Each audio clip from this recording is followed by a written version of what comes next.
Okay, Tag, we are live. Welcome, everybody. Uh, First things first, if you're in the chat watching the stream, go ahead and click on live chat. Go from top chat to live chat. That way, you'll see all the comments. Um, I can comment in the chat. Tag, we're finding out, unless he's got a separate device up and running, he cannot comment in the chat. So he'll just address anything you ask directly. Um, Welcome. This is the 15th and final episode of uh, our What is Freedom video series. Tonight's, let's see, let me pull it up so I can read it exactly. So tonight's principle is Principle 28, the very final one. Principle 28 reads, the United States has manifest destiny to eventually become a glorious example of God's law under a restored constitution that will inspire the entire human race. It's kind of a lofty principle, don't you think, Tag? Yeah, I think it depends on how you read it. Okay, we had this discussion. Yeah. This week. Tell everybody your first impressions when you first read that. Yeah, well, when I first read it or after debating it a little bit in my head, because I think that in first reading it, what it talks about is, that we're always supposed to have been this country to spread freedom and to do these things, all over the globe, and that it was our duty to do so. But I think the more I read it, and I've thought about this a lot today, I think really what it's talking about is not the government. I think what it's talking about is the individual, and that the individual American, the individual person themselves should be the light for freedom and preach it and spread it, and that collectively it makes that big thing. And the reason why I think that is the way that they mention the word people, not just in that statement, but when you get into some of the the quotes from some of our founding fathers, the way they actually talk about it, it really, I think, has more to do with personal accountability and personal responsibility than it does the collective whole. Okay, I could see that. I think that I think the key word in that entire statement is example. Mm-hmm. So back when I was younger, I didn't see any problem. I was in the military, grew up in the military academy. Did not see any problem with going out and clunking the bad guys on top of the head and say, here's your democracy. You know what I mean? Right. And freeing these people. And I honestly did not have a problem with that. And as I've gotten older, I understand the error in that whole line of thought. That's kind of antithetical to what the founding fathers were all about. But I think that yes, it's the individual is what makes the whole what it is, and we've kind of strayed away from what the whole was supposed to be because the individuals have failed. So I think you're absolutely right. I think you're absolutely right that it ultimately, like everything else that we've talked about, falls down onto the individual and their responsibility and their character. Mm-hmm. Yeah. Well, I would go one step further, and I would add to responsibility and character duty. You and I both swore. That's a 4-letter word there, Tag. Oh, but we swore an oath to protect the Constitution against all enemies, foreign and domestic, and I'm on watch still. And what that means is that I have a duty to spread whatever I've learned along my journey, right, and to spread those seeds of freedom. And that's what they're talking about, is that if every man, and when I say man, I'm referring to mankind, not men, right? But every man has a duty to hold the republic, close to their heart, and to do the things that allows us to keep the republic a republic, even though, again, we're talking about cotton candy, rainbow, and fairy dust. I still think that it's an individual, duty issue. Right, and I was raised that with responsibility comes certain duties that you have to fulfill in order to be responsible. Jasper's mom says, "I wish more people believed like you, Tag." Yeah, we're working on it. That's what this series is about, and that's what the whole freestanding movement's about. Well, I think I would add something to Jasper's mom right here too, which is everybody's at a different place in their journey. And, there was a time where I was just as consumed with consumerism as I was with freedom, but I had to evolve through my journey. And what we have to do is not talk down to, and what we have to do is not ridicule. What we have to do is pick people up and help them see the light and help push them, to living more free and to doing those things, and then preaching that message on to somebody else. Right. You as we started this whole YouTube journey, you gave me a good piece of advice is we don't teach people. We share our experiences. That's correct. And people are more receptive whenever we share our experiences, and it's a natural inclination to want to teach people, and just you can convey. I'm finding out, because I'm extremely guilty of teaching people, because I was an instructor in the Marine Corps. Yep. And I was an instructor throughout different civilian jobs, so I have a hard time putting that whole teaching thing aside and doing the sharing experience with people, and okay. I think that's hard to do, but I think at the same time, I learn a lot from, the audience on YouTube. And there's I had a comment today from Dwight on my Starving the Beast 2 video that came out that just warmed my heart, man. It made my entire day. I will spend the rest of the day ecstatic at what he said to me. But I'm learning from them too, as they say, hey, but what did you consider this? Or what if this? And then that, and it makes me better. So I think we're learning together by sharing those experiences. Okay. Jester's mom asked, what if we try, but they just refuse to give a flip? Okay, I'm going to give you my take on it first. Good. Eventually we're told to brush the dust off our shoes and continue our walk. And if you've done your best and you've done due diligence and somebody still will not change, then take your resources, take your energy and move on. If that person is meant to change course, then somebody else will come in their life that will cause them to change course, or something will happen to them that will cause a revelation and they'll change course. Do not, you don't want to walk away the first time they say no, but you don't want to invest too much energy in it that's not going to come to any fruition. Yeah, does that make sense? Mm-hmm. Yeah, I think I would counter that argument a little bit, G.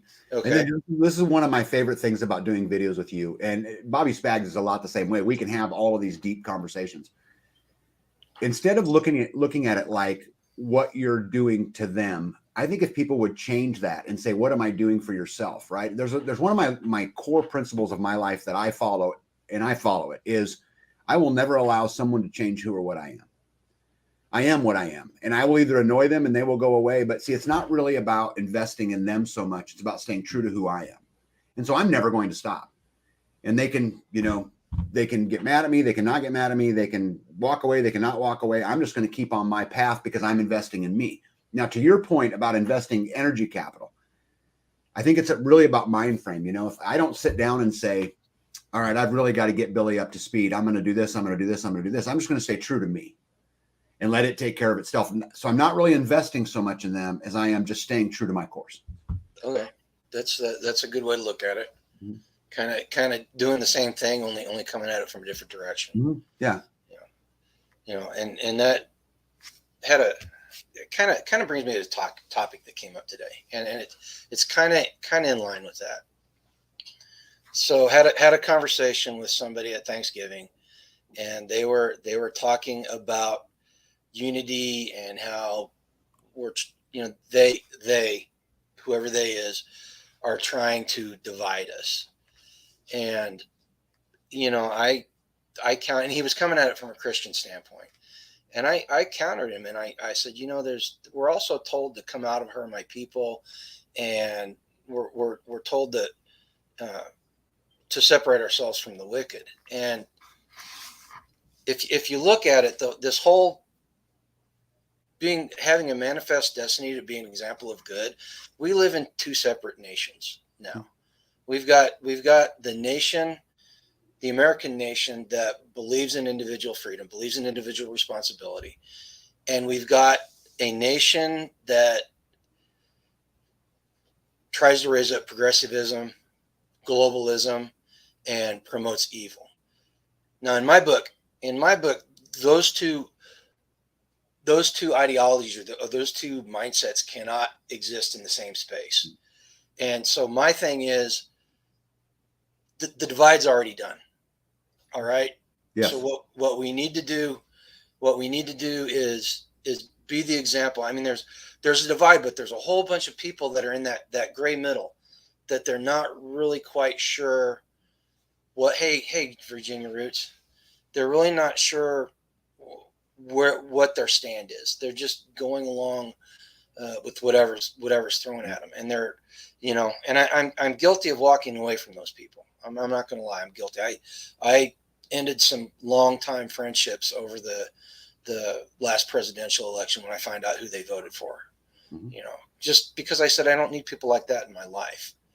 But the divide's done. So setting the example for people, Tag, if that's the case, number one, how do we approach it?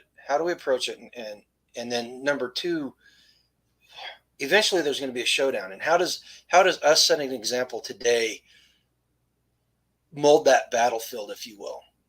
Does that question make sense? Yeah, I think so. I think so much of this is mindset, G.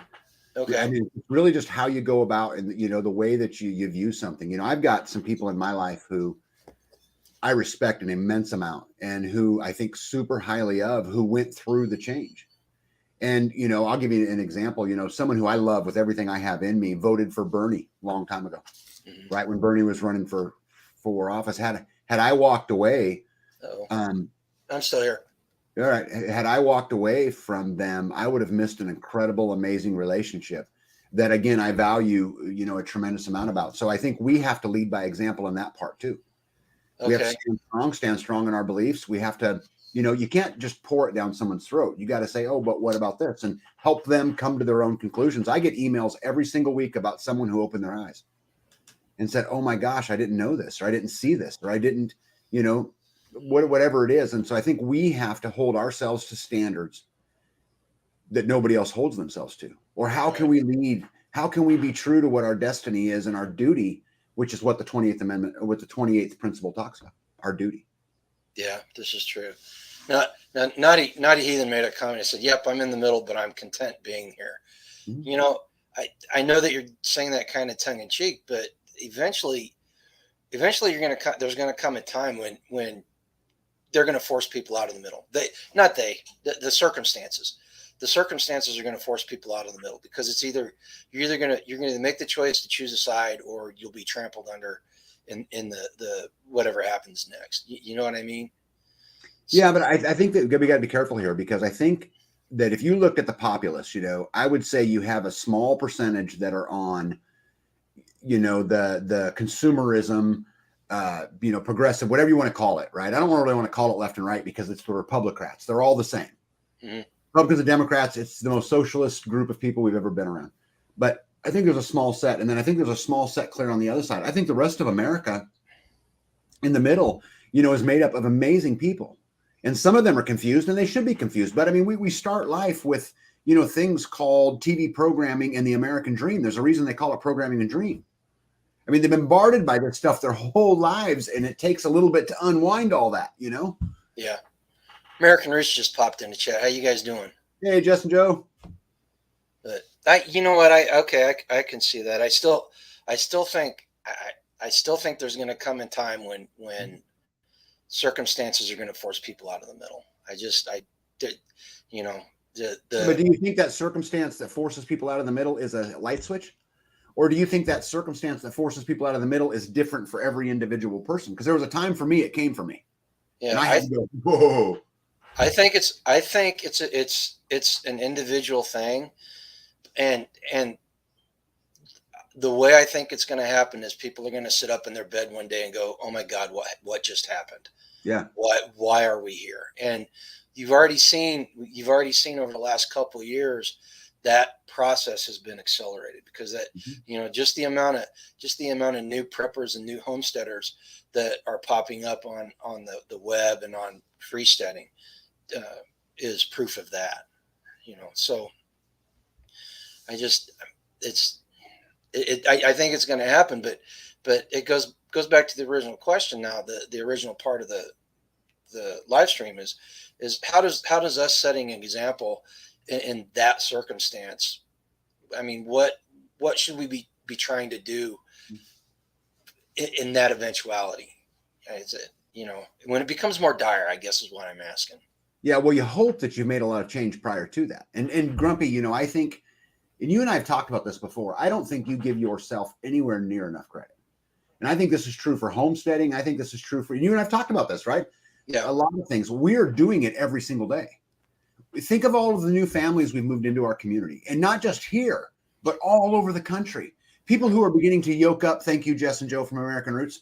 People who are yoking up all over the country, and how we're building and we're building and we're building so that maybe it's not so hard when those bigger events come to happen. We are having an impact all over the globe, all over, all by these little things about, hey, get together, take responsibility, take accountability, do the right thing when nobody's looking, fulfill your duty.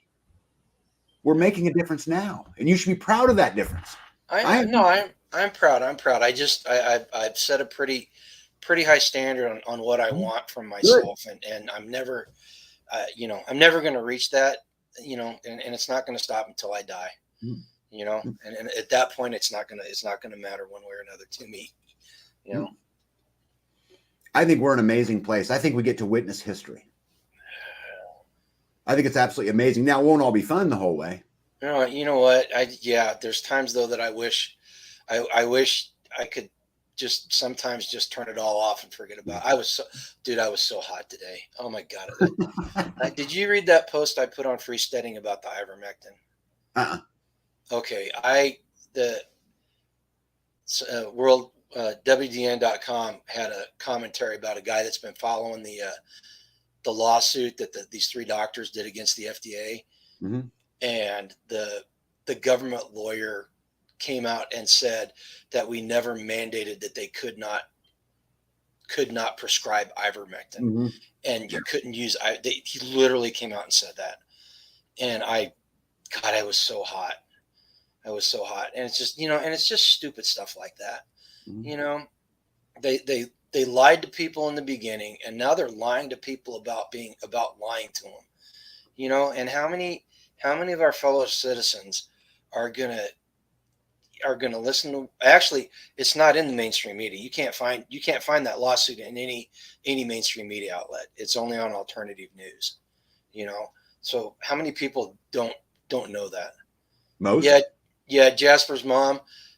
Imagine sitting where I am and having done everything I've done over the last 14 months, 15 months, and it amplifies it seriously, so. But I think, Bud, what we have to do is be able to emotionally separate from all of it. Because at the end of the day, what's the difference between this lie and the other lie? Right? What's the difference between the lies that we're experiencing now and the lies that we experienced all the way back, in the 1800s that said, hey, we need to create a common education system for the better of our kids, when what they were really saying was, we need to create a system that creates more disciplined soldiers so we can go fight more wars.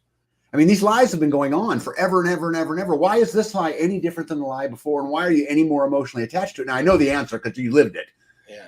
But because it affected you directly. But I feel like it's the lie that almost broke the camel's back. You know what I mean? And, what broke it for you? What broke it for me was I've told the story before. It's giving up our homestead that we worked on for eight years and having to start from less than zero, running out of time. I'm not a spring chicken anymore. No. Well, I think the art, Bud, is you got to emotionally detach from it. Yeah. It's hard sometimes. I don't live in fear a bit. I'm not a bit afraid of what's coming, what's here, what's there, what's this. I'm encouraged that I was awake as soon as I was awake, even though it'd have been better 20 years earlier, but and I keep fighting it. Jasper Mom was talking about how you're not really choosing the sides of the left or the right because they're on the same side. We're choosing the sides of us and them, of the dependent versus the non-dependent. The freedom minded versus versus the victim or the slave. Yeah. Dorothy, read Dorothy's comment. That's a great comment. Dorothy Holloway says, we have the honor of living during this Mind revolution. Decluttering our minds is an effort worth making. Oh, can't argue with that, can you? Yeah, there's a bunch of good ones up there. Um, Yeah. And American Roots, tell that to the doctors that lost their license because they prescribed it. I know several doctors and nurses that are out of the game now because of that very yeah, reason. You yeah. know, and I'm not. I'm I'm gonna with tell you. you- I'm with you. We should not live in fear. We Nope, nope. and there's so many Zero. reasons not to. And if I fear anything, through this whole thing, it's that I'm going to become angry and do something that's untimely, unnecessary, or unwarranted. Mhm. But And you control that, bud. I know I do. And I'm working on it. Yeah. You know. We have to take 100% accountability for everything that happens to us and everything we do. We've talked about this over and over and over and over and I over know. again. You I know? know, and I'm growing into it.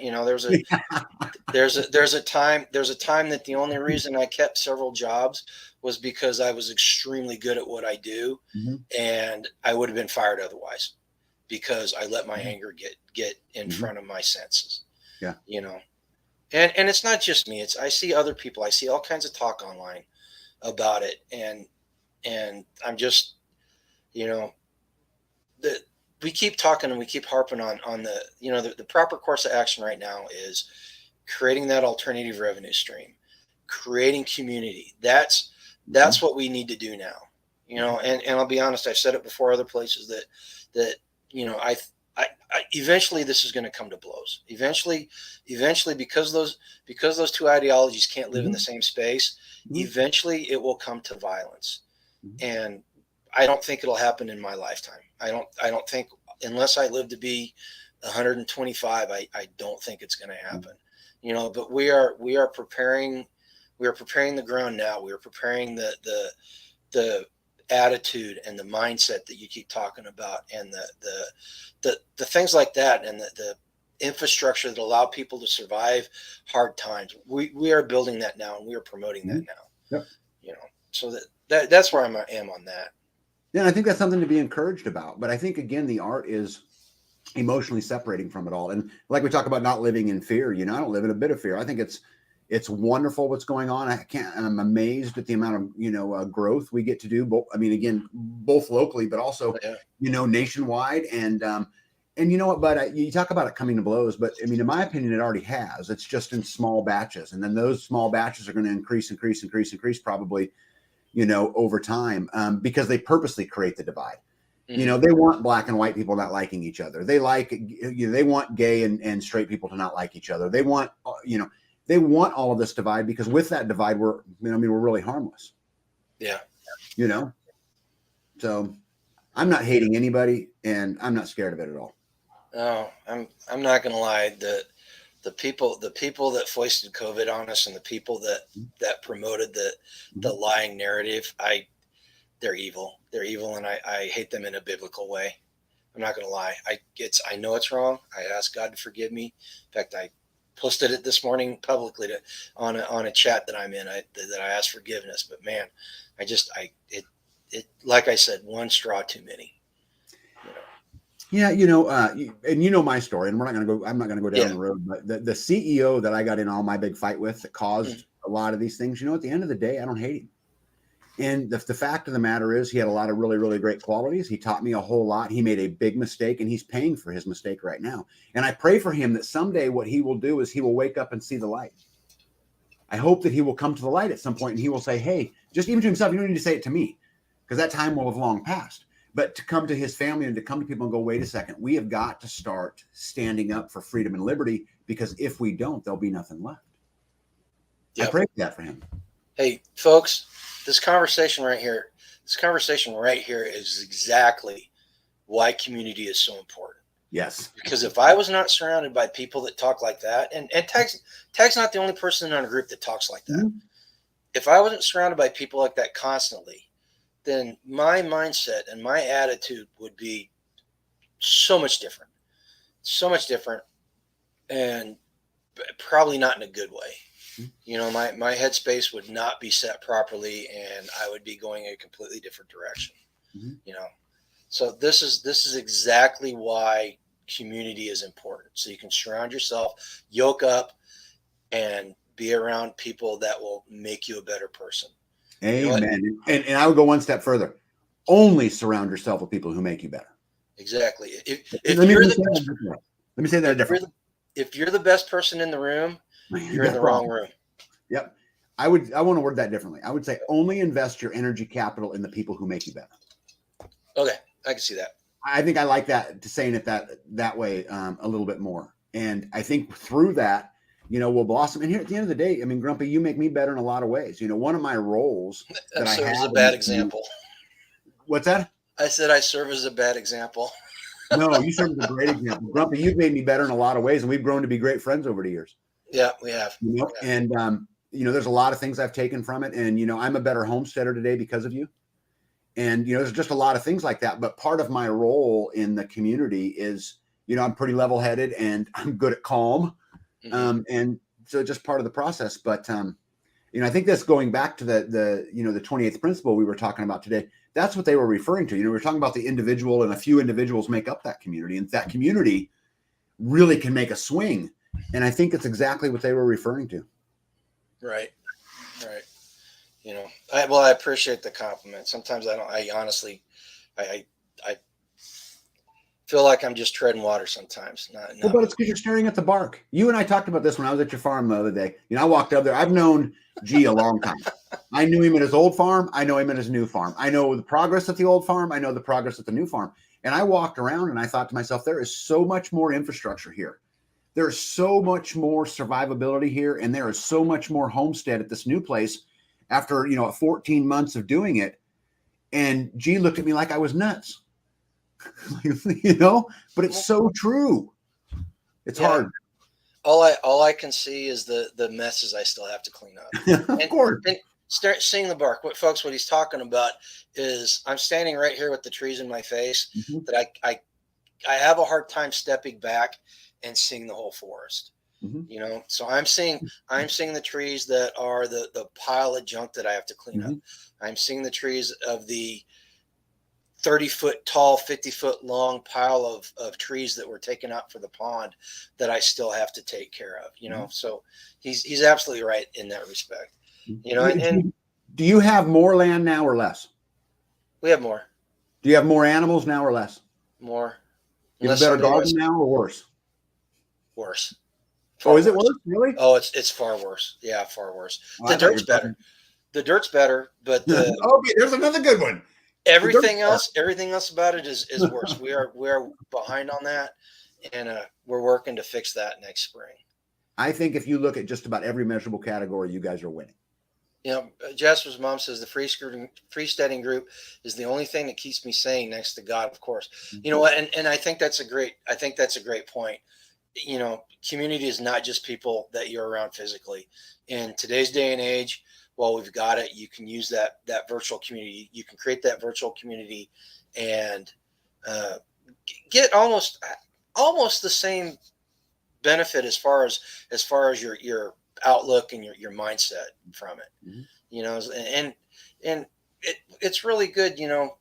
Freesteading in my mind is kind of an anomaly on the internet, because you get out on the internet and there are some really bad people out there, some people with some real head problems and all that stuff. And freesteading, knock on wood, it's been with a couple notable exceptions, it's been pretty stable and pretty crazy free. I think Spags's community page is probably one of the crazy parts. That's why I hang out there. Yeah, but you got to have all of that, right? Yeah. I've gotten into all kinds of conversations with current freesteaders and former freesteaders who wanted me to censor something, and I refuse to do it. I am not doing it. Unless you're preaching hate or causing violence, I am just absolutely not going to do it in any form, because I think diversity is beautiful, and I think even people arguing and having discourse is healthy, for the community. Yeah. Grateful Hearts Ranch just popped in. Hey, how you guys doing, Grateful Hearts? Hey, American Roots had an interesting comment up there. Jess or Joe, whoever's typing on here, says that your legacy you're building. Our 22-year-old thanked us for getting a place prepared. Oh, What I think is so powerful about what she said right there is she's preparing for the next generation. She's planting that walnut tree that she'll never harvest. mhm. And that is the individual accountability and the duty that they were talking about in the 28th principle of liberty. Yep. How That's- badass is that? And I don't know about you, Tag, but one of the reasons why I started homesteading, why I bought land and I'm doing what I'm doing, is because number one, I want a place that my kids can come to if they need to, Mhm. and number two, I want something that my grandkids can enjoy. Mhm. You know, and I'm not gonna lie. There's a distinct possibility that this property could go to somebody completely outside our family, Mhm. by my choice. Mhm. You know, because I'm gonna make sure that whatever happens, it gets into the hands of somebody who will appreciate it for what it is and continue on with what we're trying to do here. Mhm. You know, I'm gonna do my best. I'm not gonna say it's gonna happen. I'm just saying I'm gonna do my best to make that happen. Yeah, Right. well, but have faith because they all return to their roots. I certainly hope so. They do, but it just takes time and pressure, and it's funny. My oldest, I went round and round with that guy until the time came he had something to lose. Until he had a mortgage, until he had kids, until he grew through life a little bit. He came to me one day and said, "You were totally right." Mhm. Talk about a proud papa moment, right? Yep. Well, I'm a bad dad because my son and I had that conversation, and he looked at me and he said, "Dad, you're right about a lot of stuff." And I just looked at him and smiled and said, "I win." Yeah, yep. Game set. Thank you. No, but you know what? You're right. Eventually, we pray that they come back, Mhm. and if they decide not to, then that's there's nothing I or anybody else can do about it. Because there's a lot of people I see that on freesteading a lot, where people are asking. I'm setting the example. I'm doing what I'm supposed to do, and my family is not coming along, and what do I do? And I guess the answer is you said it earlier. You continue to set the example and That's don't right. let them change you. And then you pray and hope for the best. G, at the end of all my videos, not all of them, 99% of them, I always say, hold the line. That's what I mean. Mhm. That's exactly what I mean by holding the line is I am not changing who or what I am for anybody. I'm just not going to do it. And so like me, don't like me, whatever it is, but I'm going to stay true to my mission of spreading freedom and teaching tolerance and love, right? And teaching all of those things that go into that. I'm staying true to it. And that's that. Hold the line. I'm gonna continue to try to grow. I know that I say and do things sometimes that are probably counterproductive. Me too. But try to do it. Jasper's mom says even a lump of coal needs a little pressure to create a diamond. Yeah. One of the things that Diamond. one of the things that concerns me that is if you do that process too quickly, it cracks whatever's under pressure.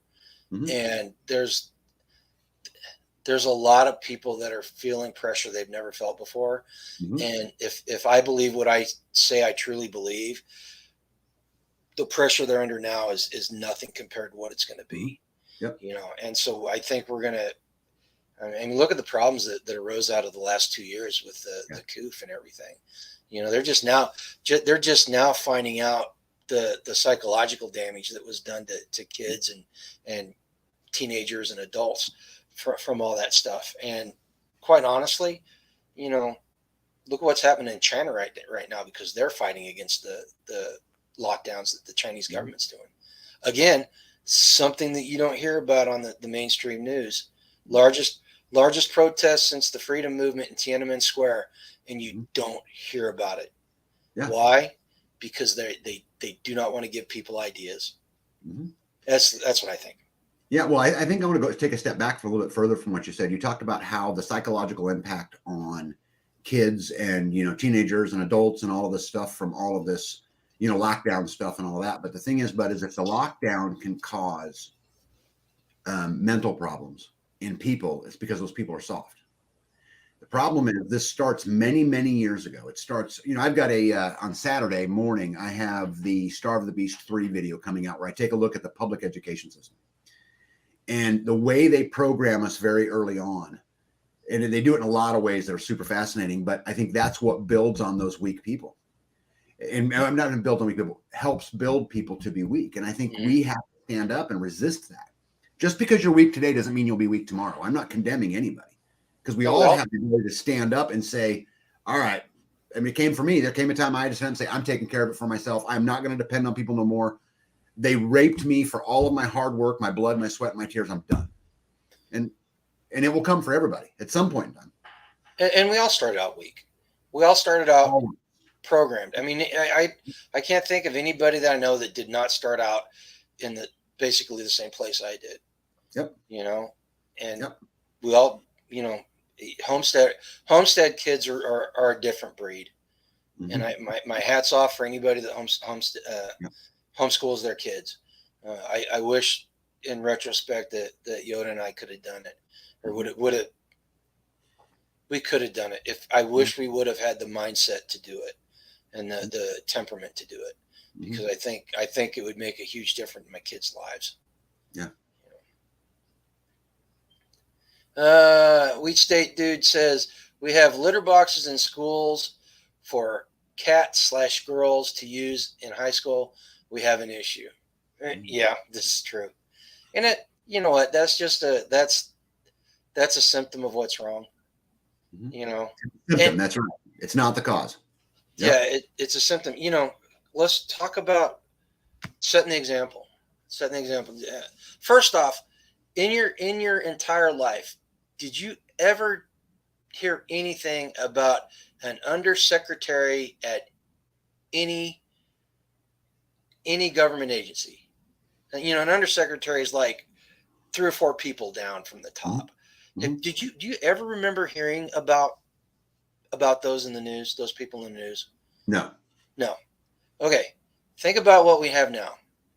We've got an undersecretary at Health and Human Services that is in the news because they're transgender. We've got an undersecretary in the Department of Energy who's in charge of getting rid of nuclear waste that just got arrested for stealing a piece of luggage at an airport and lying about it when they got caught. And on top of that, they're non-binary. They go to their job every day in skirts and high heels, and it's a guy. It's a guy. The United States government is supposed to set the example. That the United States government is supposed to be what we elect, and they work for us, and they're supposed to be the face of the country. And look at the people that they're promoting and the ideas that they're promoting. You talked about it being unicorns and rainbows and unicorn farts, and Skittles. The United States government is just so far off track right now. It's not even funny. Principle 2 of the 28 Principles of Liberty says a free people cannot survive under a Republican Constitution unless they remain virtuous and morally strong. Amen. Okay, I'm going to back up just a second because somebody made the comment about who was it that made the comments? Jasper's mom made the comments about the cats and litter boxes. Naughty Heathen's kind of confused right now. I think if we don't clear this up, we're not going to get him to follow the rest of the thing. Okay, Naughty Heathen. Here's the story behind that. So do you know what a furry is? A furry is somebody who identifies as an animal, and they literally wear the ears and the tail, and they've got fur cuffs on, and they take on animal mannerisms. There are high schools in the United States that have teenagers who are dumb teenagers, and instead of telling these kids, no, you're disruptive, take the ears off, take the tail off, and stop acting like that, they put litter boxes in the girls' restroom. I know it happened at least once. It may have happened more. I don't know. but they put litter boxes in the bathrooms for these kids to use. Okay, so it's not cosplay. These kids actually say that they believe they are these animals. Not they're pretending to be these animals. They believe that their inner person is they, them, their him, her, whatever you want to call it, is a cat. So that's what that's about. All right. So I hope that clears it up. So I hope we can get you back on track and following the follow the thing. So there's where it is. Everything that's going on is just a symptom of the culture being corrupt, and where's it being corrupted? It's being corrupted sorry. I was just gonna say, I often wonder when we get into some of these, like the cat kids, whatever, the furries, whatever you call them, and even into some transgender, into some of those things. Our school system, as it comes up, the pressures that are put on to be normal, to be average, to fit in a box, right? To go into a class at the same time for the same length, to walk out by a bell, to be by a bell, all of these things, that it's just a big rebellion to the status quo. And this is the result of that big rebellion. Now, some of the big rebellion goes one way and goes another way, and it's just them reacting to the pressures of all of it, Right. Starla, I hope your husband's okay. I mean, we all know what's going on, but I hope he's okay. Yeah. Better. Having a better day. Let's put it that way. Yeah.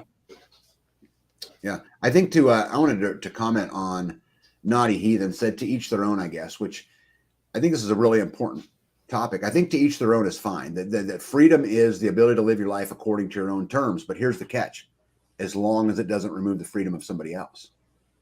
Right. And so to each their own is fine and dandy until it removes my child's freedom to learn. Mm-hmm. Right. Or until it begins to do those kinds of things. And then I don't agree with to each their own. Right. At that point.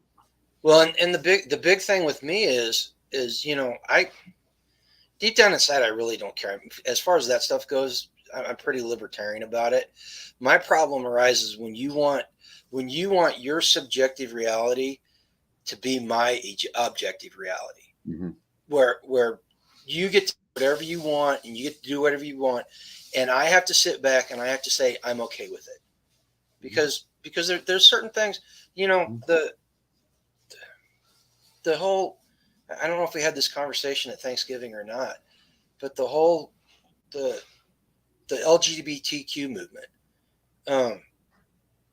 it all started with gay marriage, and quite frankly, the whole problem with that stems from the fact that the government is involved in the marriage game, and it shouldn't be. I think the government should get completely out of marriage. If people want to do civil contracts for hereditary reason or insurance reasons, dude, I got no problem. You do it with your cat for all I care, but it opened the door. It opened the door, and people back in the 90s made the comment, said this is going to lead to people trying to normalize pedophilia. They said that's the logical progression. And sure enough, we're to the point now to where there's a off-Broadway play about normalizing pedophiles.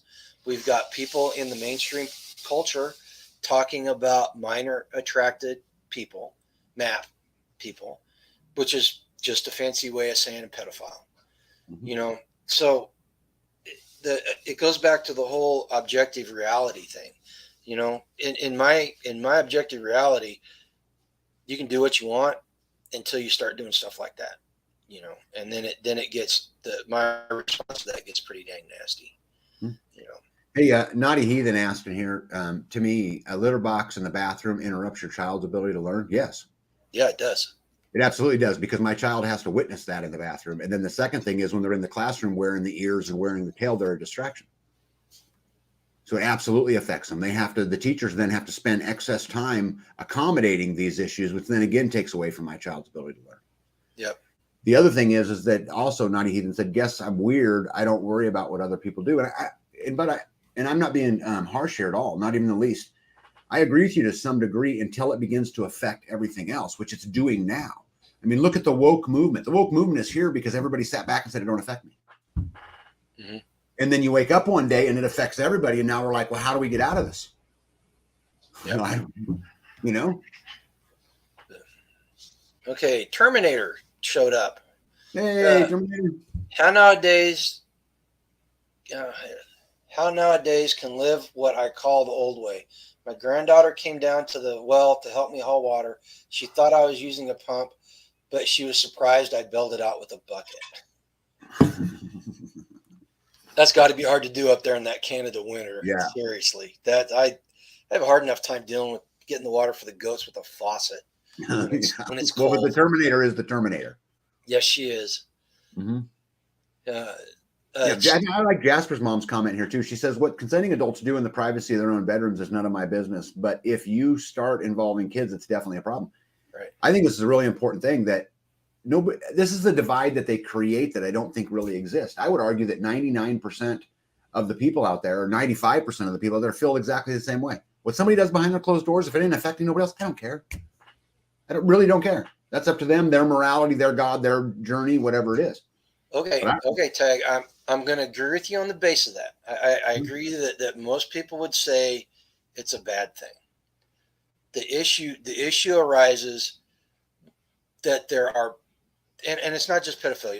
It's a bunch of other things. There are people out there that do not agree with it, but they're so fearful or they're so programmed that they will not say, no, that's wrong. It's none of their business.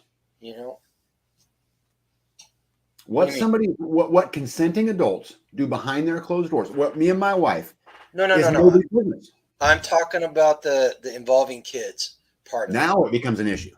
Yeah. How many people out there would go, I would never give my child hormone blockers because X. Then they turn around and they go, well, that person's doing it and I support them. Or I support your reason. I support your ability to do X when it's affecting other people. Mm-hmm. That's what I'm talking about. I'm not. I agree. You know what happens? We may not approve of it, but it's none of our business. None of my business. You know, and as you know, and I'm guilty of it. I mean, I was a young guy, and I used to talk about, my sex life and stuff around other people, and I'm sure that a lot of them didn't appreciate hearing it. And it's something I should have kept private, But if you don't want me in your business, don't tell me about it. Mm-hmm. If you don't want me to judge you and you're doing something that I might judge you, don't tell me about it. Mm. All right. Or don't put it in front of me and put it out there, making it my business, I guess is what I'm trying to say. Mm. I don't know. That's just me. Charlene, children are off limits and need to be protected. Amen. Agreed. And our culture does not do that well enough. No. No. So no, it does not. Well, it starts off murdering them. So. Yep. Sorry. Try having that. No, you can't. I've got this rule. I won't talk to anybody about abortion unless they first admit that a child is being murdered. Because once we can come to that common ground, we can start talking about all the other facts, And if that turns somebody off in chat, then I'm not going to apologize for it. This is just the way it is. If you can't come to that simple agreement at the very base of it, then Yep. I love this comment. So Tutu, first of all, Naughty Heathen says, sorry, I was feeding my tarantula, which is pretty cool. But then he said, I'm pro-choice. You know what's cool about this, guys? And this is going to surprise a lot of people. I am also pro-choice. As long as we agree to one deal, one agreement in pro-choice, and that's the baby gets a choice too. Amen. You agree with that? I'm 100% pro-choice. Yep. Agreed. But the baby gets a choice too. Okay. Jasper's mom made a comment. She said, nowadays you have drag shows where they're wiggling their dirty bits in kids right in front of their faces. Okay. Have you been following Doug and Stacy's Tractor Supply drama that's been going on? Yeah, a little bit of it. I don't really follow it a lot, but I do know what's going on. I'm not going to talk about their drum. What I'm talking about is Tractor Supply. It's verified. Tractor Supply is promoting these things in Texas, and they're happening. Hey, random. Orscheln's just went up for sale, and Tractor Supply bought a whole bunch of Orschelns, but a company called Boomgars, Bomgaars, Baumgart. Bombgars. They bought a whole bunch of the Orschelns, like all the Orschelns. If there's an Orscheln within a 50-mile radius of another Orschelns, they were buying those little cells.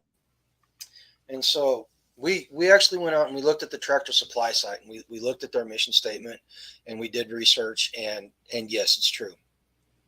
So Yoda was down in Topeka and had to go return a jacket at the Orschelns there, and they had the Boomgars signs all over the store. And so she came home and she was like, I got to look these people up. I got to see if they believe in the ESG like Tractor Supply, and I got to see what they believe in. And she went and looked at their corporate profile, and on the face of it, now I understand it's the internet and they can post anything they want, and we won't know until even further digging's done. On the face of it, it looks like they're not like Tractor Supply. Looks like they are community minded, and they have a very very family orientated way of thinking of things. So that's a good thing. Yeah, see, here's the crazy thing about all this. I support Tractor Supply's right to do that. I support my right not to spend money. Amen. Amen. 100%. Never spending it. But we use Orschelns. And if Tractor Supply would have bought the Orschelns that we go to, we would never go to that Orschelns again. Right. You know? And, 100%. you know, so, but I think what I'm doing is I'm trying to let people know that there is an alternative.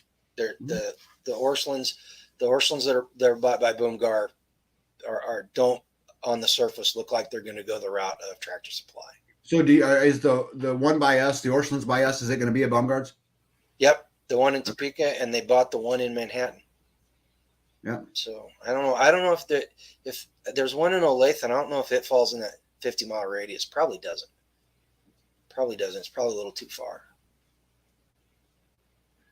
Let me see here. What should not be a form of birth? I'm curious that's an interesting conversation, which I kind of want to be part of and kind of not. Yeah. Because I know where it'll go, but.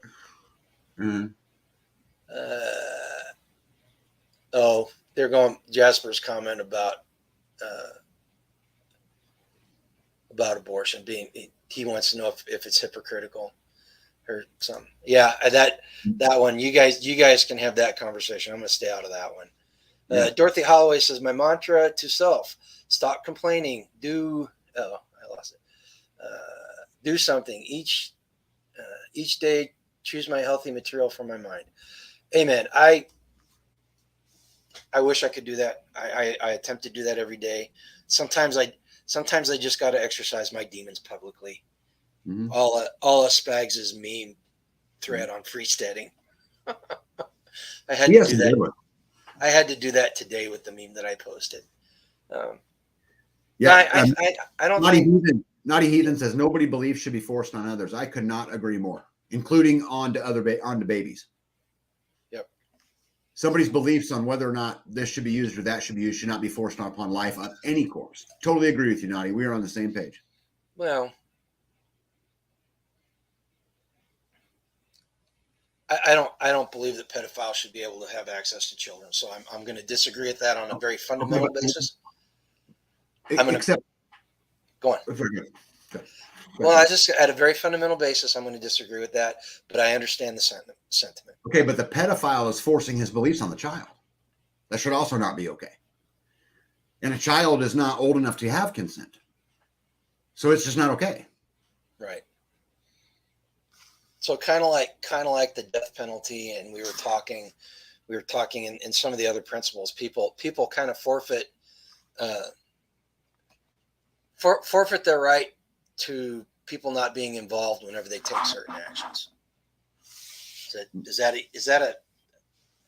a good way to say it? Is that one that does that? Okay.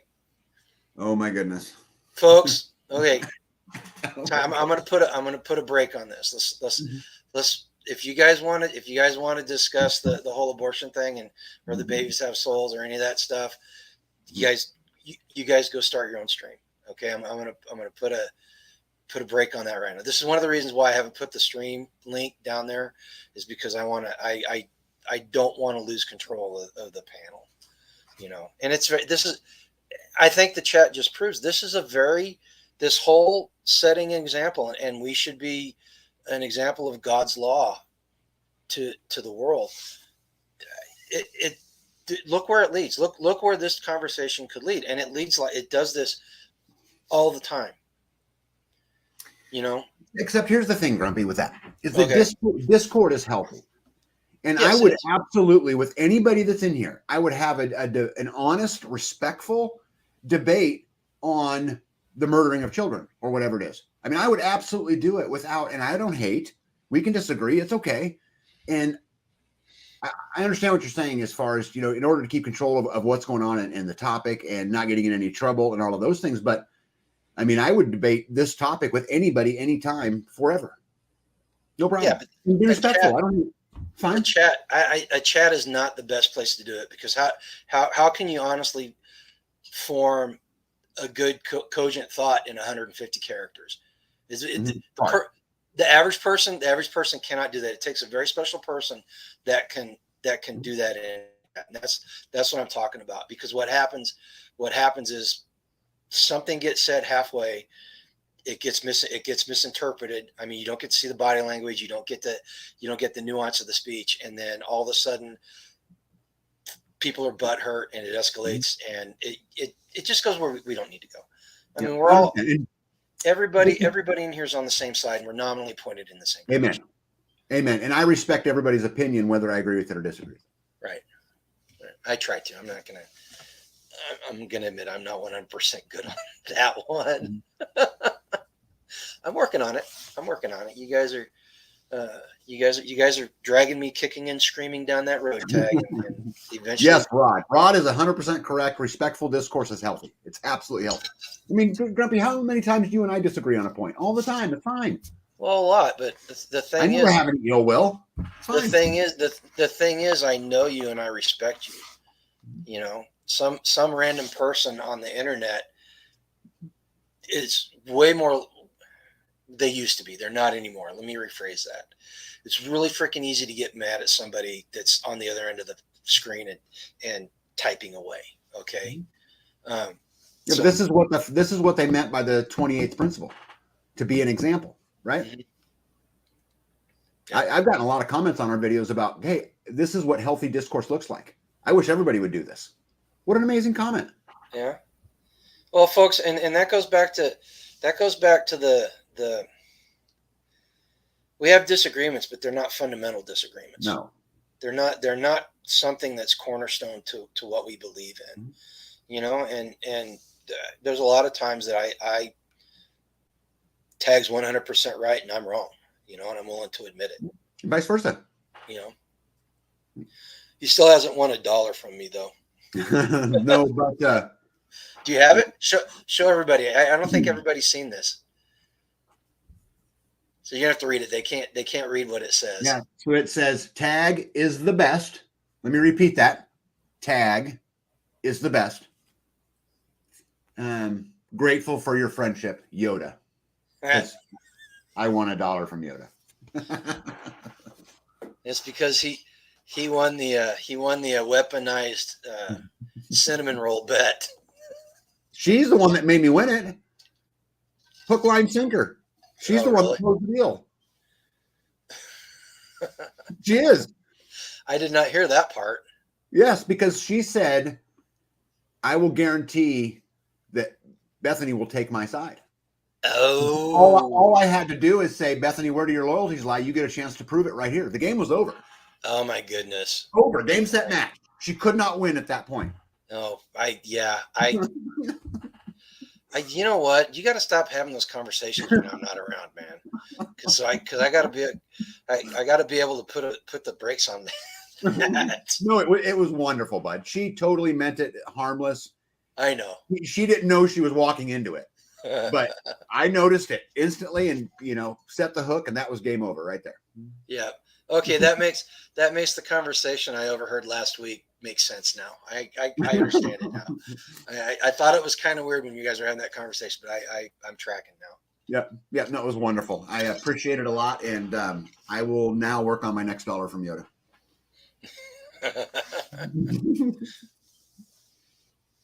One of the things that in the commentary I was reading about the 28th principle is that we don't always succeed.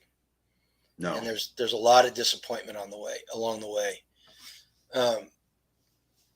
Whenever we fall down and we don't live up to what we should be living up to. What's your, if you were to give somebody advice on that, what would you say to them? Yeah, I would say that your journey to freedom, whatever that is, right, for you, and this journey is not a destination. I mean, it's not a destination; it's a journey. And so, in that journey, you're going to have triumphs and tribulations, and it's part of the journey. You got to embrace them. I mean, failure is something you learn way more from. As you know, I was in business for many, many, many years. I've run huge companies. I was very successful, but I'll tell you, I learned more from failure than I ever did from success. You should embrace them, and you should welcome them and be thankful that you're not learning it when it counted. Right. The whole thank God we're not starving thing. Right. And I'm gonna admit, one of the reasons why when I first got out of the Marine Corps, I pursued creating my own business. Mm-hmm. And number one, I figured out really quickly I'm not a salesman.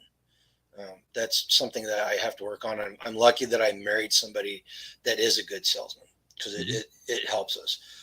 But number two, I'm not gonna lie, man, I had a huge fear of failure as far as that goes, because we were heavily in debt, and I was super concerned about putting food on my family's table at that point in time. So I was afraid to fail. And now that we're down to crunch time, and I need to be able to create these alternative revenue streams, I'm behind the power curve here, and I'm really playing catch up, and it's not gonna lie, it's concerning. It doesn't make me fearful, but it's concerning, But gee, this is a bark thing, right? This is absolutely a bark thing. Let me ask you something real quick. Who owns your farm? We do. Oh, I know. You're not behind the 8 ball. You're ahead of me. Well, yeah, okay. Okay. I'll take that. But it still doesn't change the fact that I'm still learning stuff that I should have learned a long time ago. That doesn't change that fact. So. Yeah, but I think that's true for all of us, and I think that I know a lot of people. I have a friend, and I won't mention his name. He lives in a $750,000 house. I think his mortgage payment's like $5,000 a month or something like that. 2 brand new cars, and he is about ready to lose his career because of a bunch of the shenanigans going on, and he's trying to figure out how to pay it all. Oh man, sell it. I was gonna say, are you really behind? No, not compared to that. Right. When I'm competing against myself, I'm behind. But you say stuff like that, and I'm like, man, at least I'm not in their shoes. Well, I think that is also important when you talk about the failures along the way, is understand who you're competing with. Because I'm not competing against your homestead, G. No. I'm not. And I'm not competing against any. I'm competing against myself. Can I be better today than I was yesterday? Can I push the freedom meter? Can I raise my ungovernable score just a tiny bit further today, than I did yesterday? Right. And if anything, I look at the people in our circle, and I've told you guys I'm a little bit jealous of you, and I think that's just my way of saying that you're convicting me, and you're driving me to be more engaged and be more involved, and step up my game. Yeah. And that's my job. My job's to push you. Right. And I've been completely honest. About it. There was a long stretch of time there that I was not engaged as much as I should have been. Yeah. I was probably looking back on it, I was probably on the verge of being clinically depressed. Yeah. But you guys, and folks, again, this is why you'll always hear Yoda and I preach about community.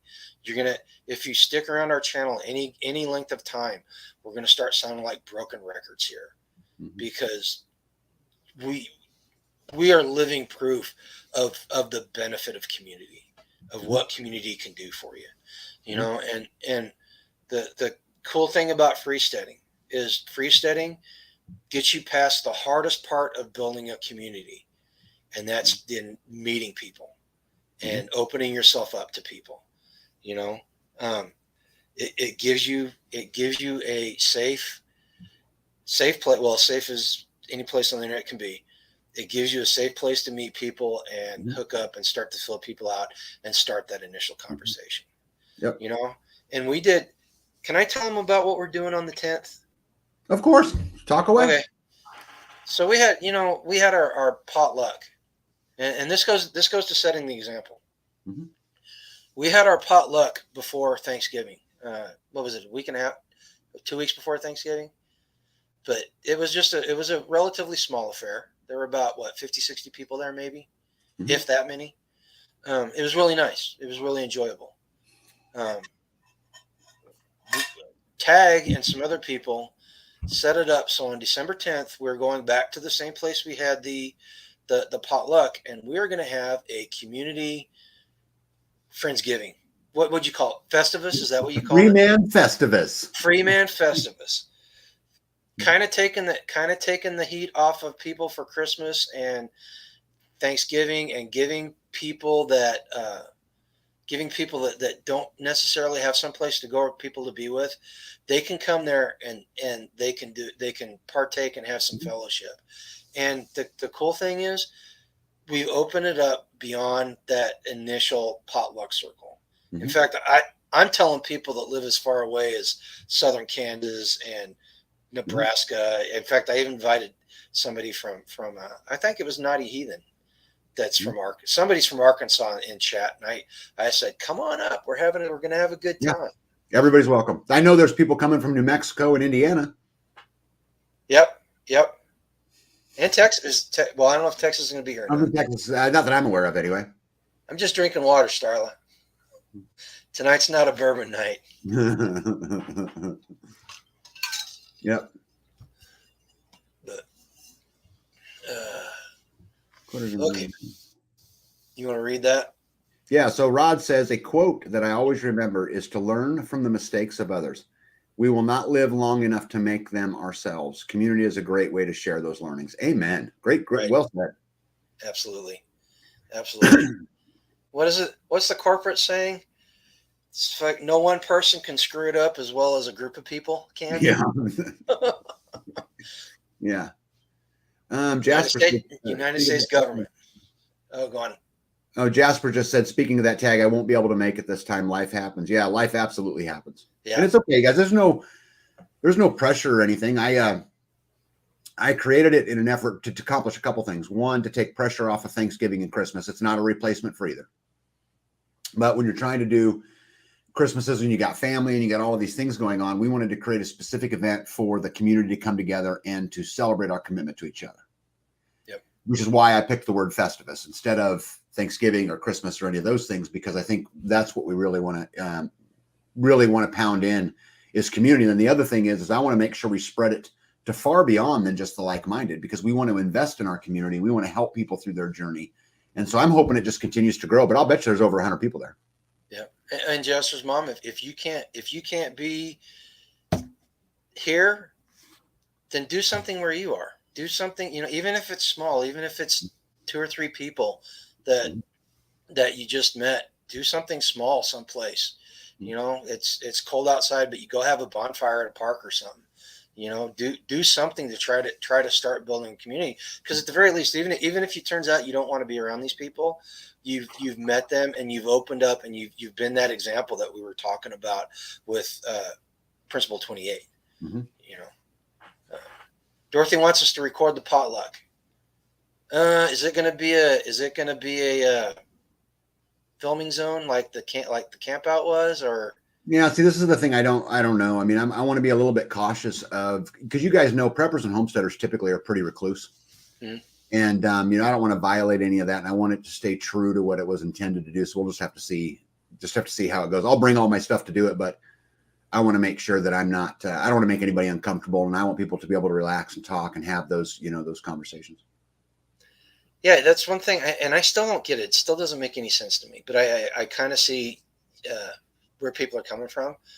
Preppers and homesteaders tend to be introverts. Hmm. I'm not an introvert.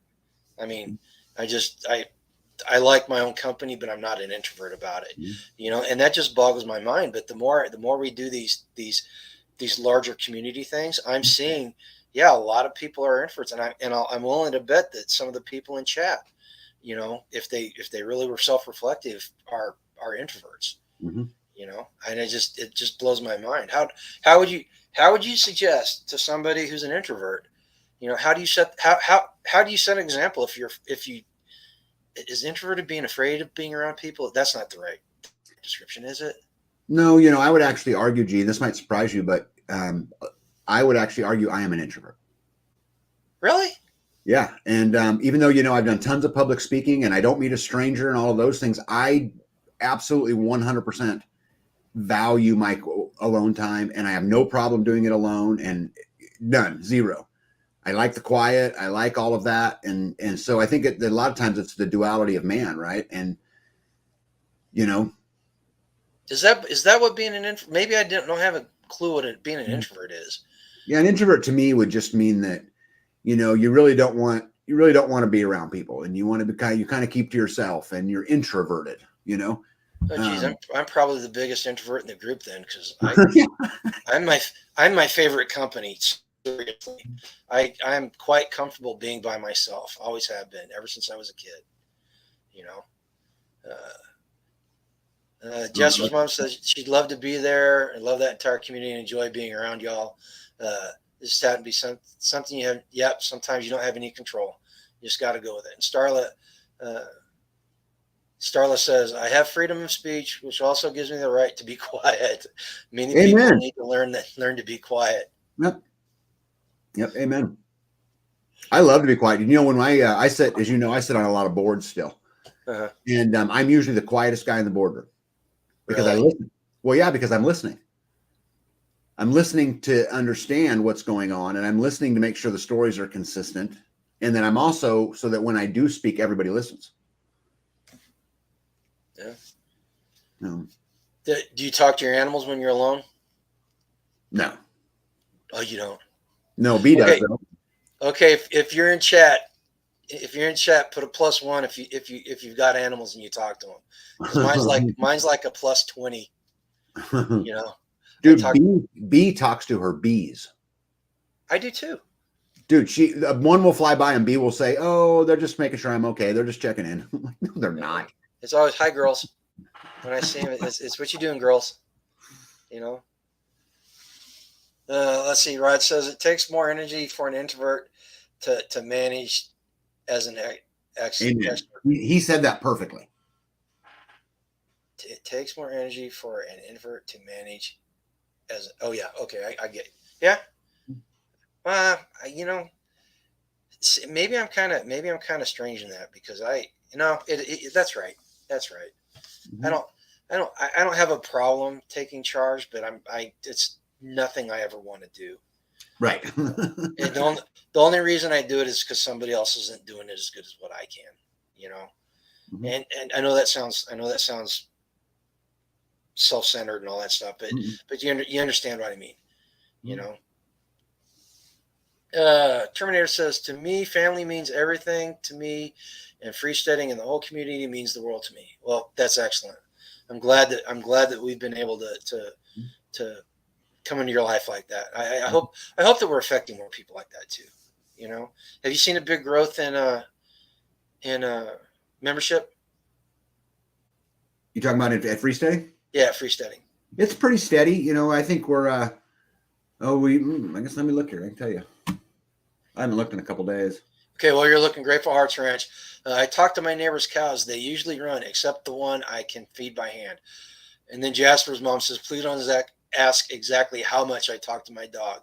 I don't I don't know about your neighbors' cows, Grateful Hearts, but we had these cows when we lived over on the Missouri side. There were about 40 of them in the flock, and they would move them from paddock to paddock. And when they were in the field directly across from our house in the evening, they would all line up side like shoulder to shoulder and stick their heads over the fence and stare at us when we were on the porch. It really kind of disconcerting, you know. And I used to tell them, I'd be like, go away, and they just ignored me. You know, Yeah, we have a little over 12,000 members, so it grows by a couple hundred every day.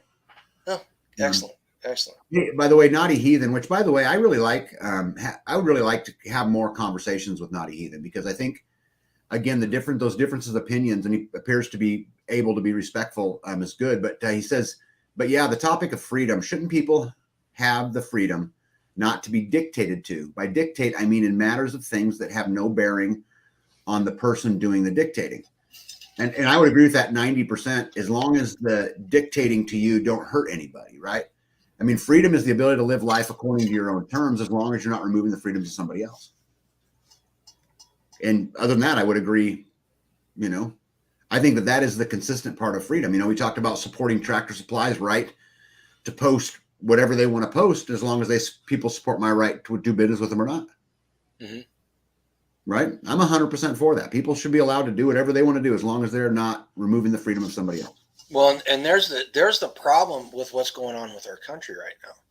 You know, instead of setting the example of individual freedom and people being allowed to live their life, the U.S. government, which is separate from the American nation, has taken the stance that it can dictate whatever it wants to people. And the woke culture has taken up the mantle of, we get to decide what is right and wrong, and we get to decide what you can do. That's right. That's where the problem comes in, right there. Right. And it's a concerted movement, and I'm gonna, you know, it's not organic. It's not organic. If you look at what's going on in our country now, and you go back and you compare the back whenever the Soviet Union came into, like in the 50s at the height of the Cold War, they published a 40 plank thing on how you destroy America. And if you go point by point on that 40-point list, you can see that taking into effect now. And I'm not saying it's the Soviet Union. What I'm saying is it's the same mindset that ignores human nature and feels that it can dictate human nature through bureaucracy and laws and regulations. You know, which is what's manifested itself here in the United States. Starla gave you a +5. Oh, okay. Which I think is awesome. Dorothy says that when my cows were too restless, I would sing Amazing Grace to them and they would calm down. I believe that. Yeah, I believe it. It. My daughter used to sing to the goats and sheep, and it would calm them down. Terminator says, I always talk to my animals. I moved 4 turkeys this morning to get ready to butcher the big Tom. I took them all my strength to move him. I talked to him the whole time. You know what? It keeps him calm. It does. It really does. I do that with the sheep when we're getting ready to butcher them. Yeah. Jasper's mom, it's the same playbook being passed around throughout history. You know, and that brings up something interesting that I talked to some people about today. You know, the United States is an empire by any objective recollection. You know, it's an empire in the fact that it came to power, and it's eventually going to fall. If you've never read Sir John Glubb's paper, what is it, The Fate of Empires and the Search for Security, I highly suggest you go read it. It's free PDF online. It's about 78 pages that you can read it in one afternoon, but it details the trajectory. The trajectory that empires take. And if you look at the historical evidence, the United States is headed where every other empire is headed throughout its history. And to think that we're immune to it is too much hubris for me to even comment on All right. So it goes back to the whole American nation versus the United States government. What the United States is a country. The United States is as manifested through the founding documents by the founding fathers, and it being a God-given, God-given freedoms and all that. That's an anomaly in human history. The human existence for a majority of human history has been depravity, oppression, and slavery, and the experience of individualism. The individualism is as espoused in the Constitution, and the freedoms that people had underneath the United States, and that's an anomaly. And you'll have people counter that and say, well, it's happened. There's always been this freedom movement throughout history, and yes, I told somebody today, it's always been an undercurrent, but no group of freedom-minded people has ever succeeded as spectacularly as the United States did in its heyday in spreading freedom and prosperity. And like we said earlier, did it go 100% right? No, there were missteps and bad things happened along the way. And Tag and I had talked about some of the historical context there in some of the older videos. The American nation is going to survive whatever's coming, and it survives exactly because of Principle 28, and it survives because people like the people in chat, and people like Tag and I, and people in our circle, and people in your circle. We accept individual responsibility. We take the duty of promoting the freedoms and ideas behind the Constitution, and it'll endure. It'll endure. Starla says she wants Texas to secede. Yeah, I want to address Naughty Heathen here. Okay. It says, you mentioned violence, but who dictates when violence can be used? And I would say that Principle 8 in this whole series that we're talking about says, and I quote, "Men are endowed by their Creator with certain unalienable rights. That they are endowed by their Creator with certain rights. That among these are life, liberty, and the pursuit of happiness, and that to secure these rights, governments are instituted among men derived their just powers from the consent of the governed. That whenever any form of government becomes destructive to these ends, it's the right of the people to alter or abolish it and to institute a new government." Right? And so the key to this whole phrase is that we are endowed by our Creator, whoever that Creator is, with the right of life. And so the question is you mentioned violence, but who gets to dictate the use of violence? All of us is the answer. Mm-hmm. And we're free to make our decisions. We're not free of the consequences of our decisions, but I have the right to defend myself 100% of the time if I feel like, my rights or, my safety is in danger. Right. So I'd say the answer is all of us. Well, and the proof that that's the truth in the matter is the fact that the government wants to monopolize the ability to invoke violence. Mm-hmm. It wants a monopoly on violence. It does not want, and I say the government, and what I really mean is people that have placed themselves inside the government want to use the government to monopolize violence against the people that disagree with them. Mm-hmm. So and we're not advocating. Through this whole thing, Tag and I have been 100% clear. We are not advocating do anything illegal or violent or any of that. We're not advocating that unless we can sit here and say that it's still on the table. Nothing else matters, because as soon as we say that we don't have the right to defend ourselves, mm-hmm. every other argument we make is a moot point. I agree with this. So you'll never hear Tag or I or anybody in our circle saying that violence is never an option. Now, it's not always the right option. It's not always the timely option. Mm-hmm. It's an option.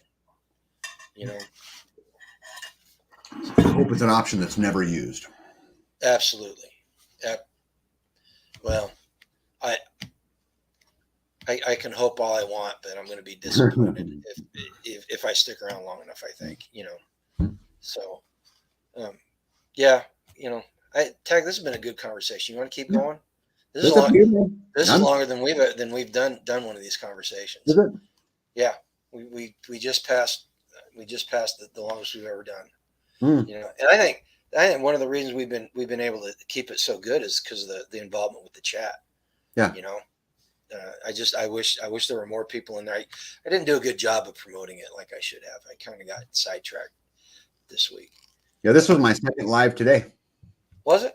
Who'd you do a live with earlier? I did one with Neethi the pharmacist earlier today. I saw that. Yeah, we were talking about natural law, and that's a fiery girl, man.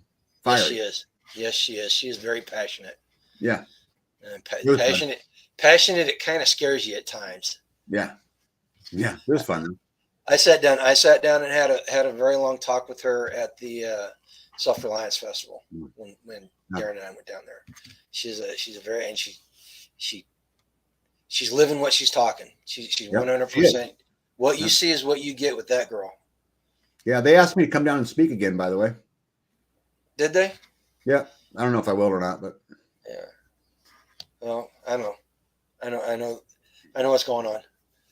So Tag Aaron, what about Manifest Destiny? What do you kind of elaborate down on that a little bit, Starla? You know, you talk about Manifest Destiny as far as spreading the American ideas? You know, I'm not so sure I agree with the way it was imposed. No, I think what she's referring to is Manifest Destiny was a cultural belief in the 19th century United States that American settlers were destined to expand across North America. Right. And, you know, I think that that's part of liberty and part of freedom, right? Obviously, you can't be removing someone else's freedom by doing it. Right. You know? And again, that's one of those historical missteps that we had. Yeah, Naughty Heathen. I know we weren't supposed to talk about this, but let me tell you something. That the real question comes down to, when does life begin? And I'm gonna leave it at this one point. And I don't know if you've ever watched one of those. I'm talking about an abortion. If you haven't, go do it. And you tell me when life begins, when they twitch and they squirm. Yeah, I'm going to leave it at that. Yeah, you know, and who gets to decide? I mean, again. This is a symptom. This is a symptom of what's wrong with our culture. Is that we've got not one but two state legislatures that just recently passed laws that you could abort a baby up until the time of birth. Okay. Well, I want to address one more thing, because this is important. Okay. It says that, and again, we're talking about the Constitution because we want to talk about the Constitution here, right. That they are endowed by their creator with certain unalienable rights, and among these is life. Life. Well, and Not Heathen says by the Bible, it's technically when God breathes life into the child. So I'm, you know, and I would say that happens the moment that it has a heartbeat. The moment, you know, that it's life. Conception, then. That's my opinion. Yeah. We can. If you guys want to have this conversation, we can. And you don't want to do it on your channel. I won't do it because I'll get so fiery on it. Okay. Dorothy says, weren't laws made by the people for the people? Well, originally they were. And then, you know, we get back into these, you know, principles of liberty, and they talk about how, you know, that no government can survive without righteous, you know, and honorable and moral, you know, men. And so once we began to lose those righteous and moral men, those laws, which not a lot of them aren't even laws, because we can get into the judicial system versus the legislative and the executive branch, and, you know, and all of that stuff. So a lot of them aren't even really laws, but they were supposed to be that way. Well, and Dorothy, if you go back and you watch some of the older videos, I don't remember what video it's in, what principle it was, but the laws of the United States, the Constitution, all that, are based off of natural law, Mhm. which is God's law. Correct. And we had we spent almost an entire episode doing nothing but talking about that. Yeah. I don't know. Let me see if I can find which one that is. It was one of the first ones we did. Yeah. Hey, and Naughty Heathen, listen, you know, you and I can disagree, and it's okay. And I promise you, brother, I'm not hating. I adamantly disagree. Okay? Adamantly, 100% disagree. But I respect your opinion, and I'm not hating in any way. I promise you that's true. Yeah. That's Hey, one thing I'll Kentucky give. Sustainable Living, how are you, buddy? Hey, long time no talk. He was on my hunting show live stream that Spags bailed on me. No, well, he's creating community in Kentucky and is being very successful at it. Is he? He's done a really good job down there. Yeah. Excellent. Does he have a channel? I didn't even look at Kentucky Sustainable Living. Oh yeah. Okay, we're subscribed. And if we aren't, maybe you should watch a few more of them. Dude, you know what? Yes. Yeah, do a live with Grumpy. He's saying he wants to do a live with you, even though you don't watch a show. No, I invite him. I want to talk hunting with him because he's been hunting since he was a little kid, and I want to hear his stories. And I said Spags bailed on me. He didn't bail on me. The story behind Spags not being there, he was on a FaceTime chat with his family, with his wife and kids from the deer camp. And as soon as he hung up, he tried to connect up to my live stream, and his internet disappeared, like completely stopped working.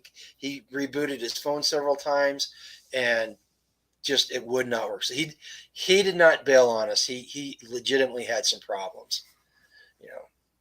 But so where was I? Oh yes, I was being berated. Yeah, I was being. Yeah, go ahead and berate me. No, it's fine, but I'm just picking on you. I'm just having fun. Okay.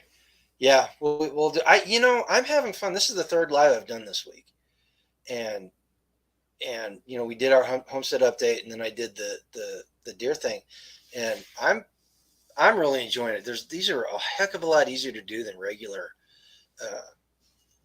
videos.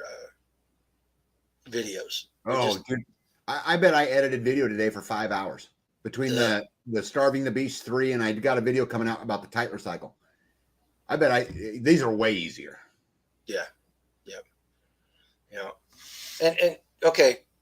Hey Bessie, how are you? Hey, I'll reply to all your comments when I get off this. I don't remember what I was going to say now. Jasper's mom said I need to give you a break. She's feeling sorry for you. Oh, they look out for me. Her and Starla and Teapot, they look out for us. We stayed, dude. The doctors told my mom to have one because she carried me out to full term. She would die. She said that she would carry me to full term no matter the cost. Well, hallelujah. Hallelujah. You know, it's one of those things. The whole setting an example. Do you think that by in setting an example that sometimes we run the risk of doing exactly what we're saying we shouldn't do through this video? Do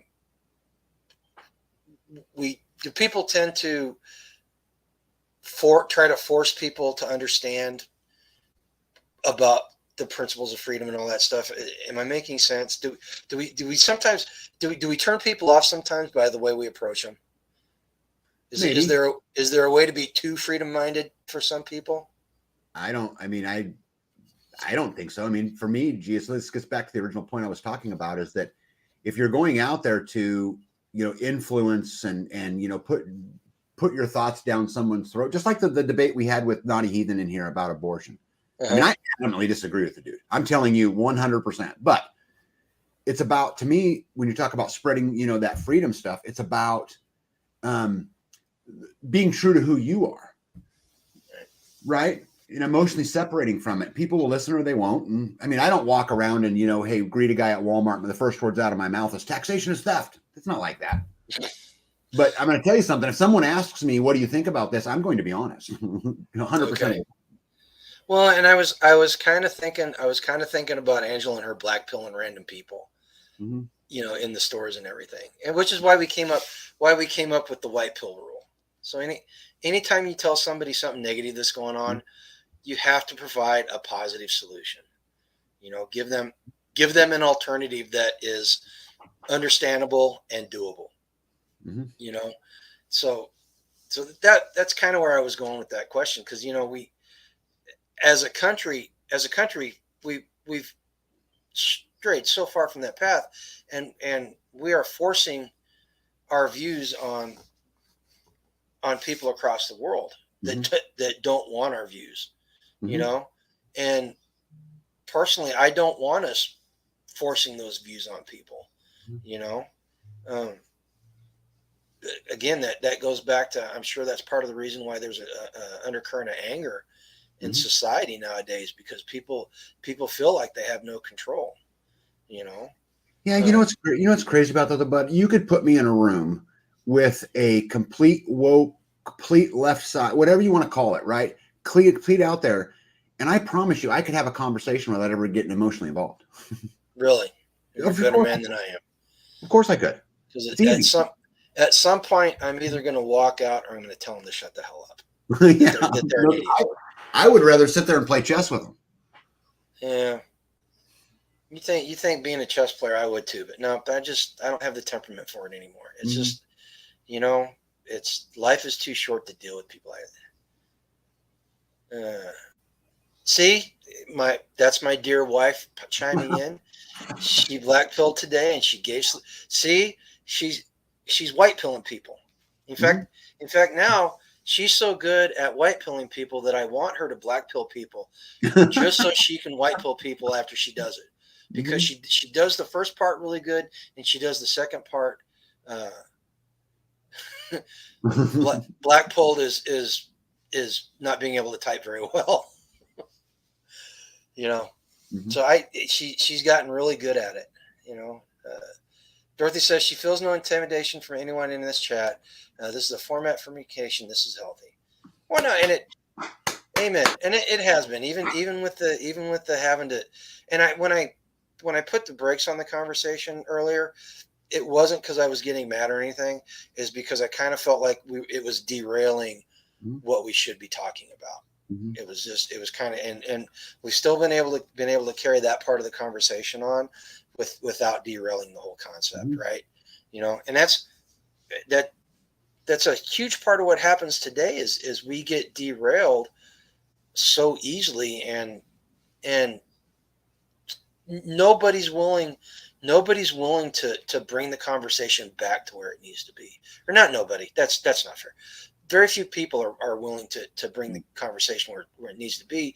And then when you do, you've got a huge swath of the population that says that you're evil, or you're a hater, or whatever. Either all of us are not that different. I promise you that Naughty Heathen and me have more in common than we have apart. No, absolutely. I promise you that's true. And I mean, that's why you've heard me talk about tolerance a lot, right? And being able to say, hey, it's cool, we can disagree. Fine. Brian Griffin, what is freedom? It's the opposite of being governed. To be governed and free are contradictions. Put a government on an engine and it robs the engine of power. Same happens with people. Fundamentally, I'm going to agree with that. Fundamentally, I'm going to agree with that. The Constitution that the founding fathers, in their implementing the Constitution and the way the government's supposed to function, probably came the closest that anybody's ever come to making a functional government that promotes freedom. The problem, there's two problems with it. Number one, it did not come to fruition in their lifetime. None of them got to see the engine that was the United States running like it was supposed to. Number two,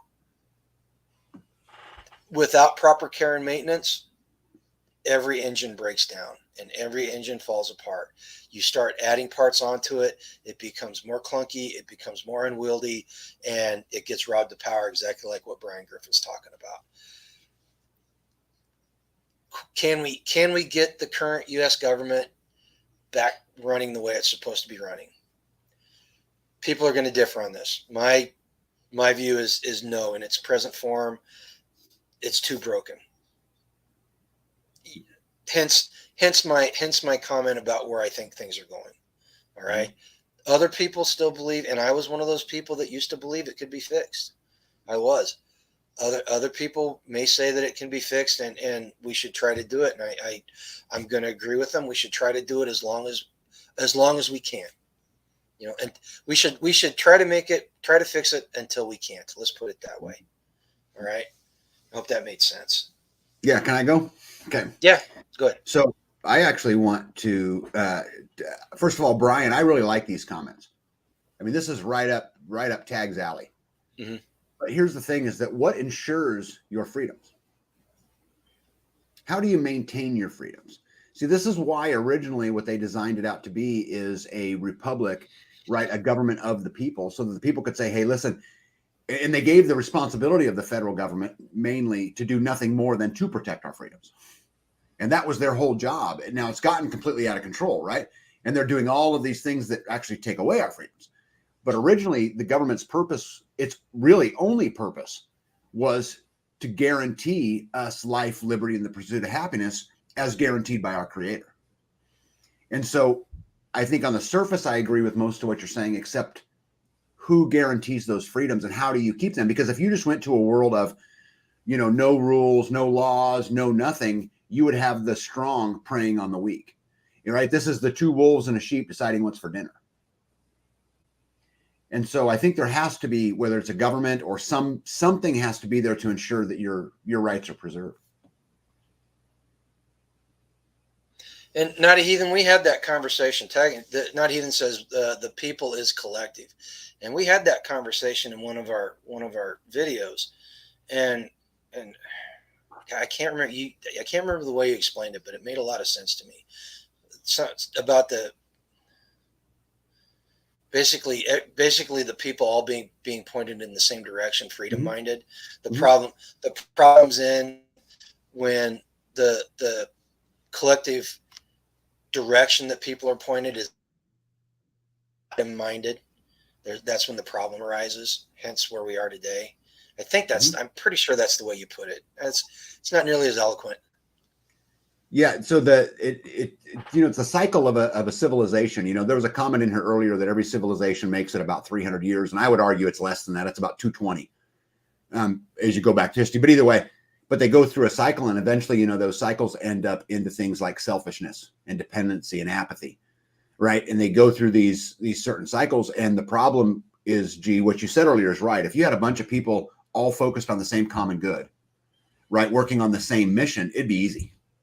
But what happens is over time, you know, we use the cart as an example, which is one of my favorite examples. You know, 100 people, you know, are out there and 75 people are pulling a cart because there's 25 needy who are in the cart and you're moving right along. And then people figure out pretty quick, well, you know, I don't need to pull anymore. I can just ride in the cart until eventually the people pulling the cart say, I'm done. I'm not doing this anymore. And our society's progressed so far along that everyone's selfish and not everyone. Sorry, guys. People are self-centered and selfish. As a whole. As a whole, right. Not collectively, but I mean, not individually, but as a whole. And yeah, that's what I think about that. You know, and that, you know, that brings up something else that I was discussing with some people today. You know, in fact, Virginia was one of the people that I was discussing this with. How harshly do you think that we will be judged, that the American people will be judged by the actions of these corporations and these institutions in our government? How harshly do you think history is going to judge us as a whole in what's going on today? A lot. We elected this. We chose this. Yep. That's kind of the way I feel about it too. Brian says, you see it. People care more about making $1 off a person than helping that person. Grandma's toaster would last a lifetime. The new toasters barely last a year or two. Yeah, that's the easiest way to succeed in business is to provide people what they want. And the used to be people wanted quality and they wanted, I'm going to call it American exceptionalism. I'm a firm believer that on many levels. And it used to be that people wanted to provide a good that was well made and would last. And now, like you said, Brian, it's just these corporations, they want to make $1. And I'm gonna say this too. I'm gonna say this, that most corporations are un-American, and they're un-American by the simple fact that they're international and their loyalties do not lie with the American people or the idea of America. It lies with making a buck. So any company, and okay, I'm going to backstep once. We still buy stuff from China because sometimes it's the only way we can get something we need. Okay. If you can buy American made, American sourced, American made, you should buy it. Mm-hmm. If you can find it. Now, finding it, that's a whole nother story. And if it's out there, and I think that's one of the things that freesteading can do for people is it can help people find American companies to support. We're trying to develop some foraging bags. I used one a long time ago, and I saw one recently, and I was like, ooh, I want to make those. If we can produce something, I want to do that. We're having a hell of a time finding something that's affordable, like sourcing all the materials is American made. In fact, the best leather we could find as far as quality and price goes comes from Brazil, as far as workability, because making something that costs $50, but I can only sell for $30 makes no sense whatsoever. So if you can find those companies, then A, purchase stuff from them, and B, tell people about them. Yeah, I think what we got to do is turn it into a game, which is how I manage it in my head. So first, if I need to buy something, I try to find somebody in my local like-minded community, the crew and the mag, right? I try to buy it there first, and then I try to buy it in the mind. And then from there, I try to buy it in my county, and then in my state, and eventually my country, and then allies, right? It just continues to spread. And I try to find it the best way I can. Hey, I wanted to share a quote with you. I looked up while we were talking about the cart and dependency. And this, if I can, if you don't care. No, go for it. Alexander Tytler said in 1787, he said, a democracy is always temporary. Hold on, I gotta bring this up here. Let me read it. A democracy is always temporary in nature. It simply cannot exist as a permanent form of government. A democracy will continue to exist up until the time that voters discover that they can vote themselves generous gifts from the public treasury. From that moment on, the majority always votes for the candidates who promise the most benefits from the public treasury, with the result that every democracy will finally collapse due to its loose fiscal policies, which is always followed by a dictatorship. Yep.